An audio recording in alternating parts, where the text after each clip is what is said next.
Hello everyone, welcome to back my channel. আজকে আমি তোমাদের জন্য নিয়ে এসেছি ইজি অ্যান্ড কুইক হোমমেড নিম সোপের রেসিপি। এই সোপ আমাদের ফেসের অ্যাকনি পিম্পল দূর করে চেহারাকে গ্লোয়িং এবং সুন্দর করে। এই সোপ খুব সহজেই ঘরে তৈরি করা যায়। এর জন্য কিছু নিম পাতা নিয়ে নিতে হবে। এরপর নিম পাতাগুলো ভালো করে ধুয়ে গ্রাইন্ডার জারে অল্প হলুদ গুঁড়ো দিয়ে গ্রাইন্ড করে নিতে হবে।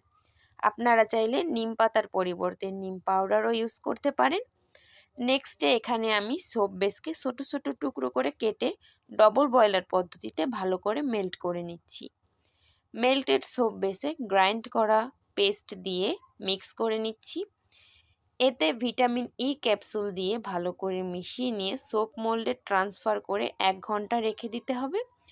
তোমরা সোপ মোল্ডের পরিবর্তে এখানে পেপার কাপও ইউজ করতে পারো।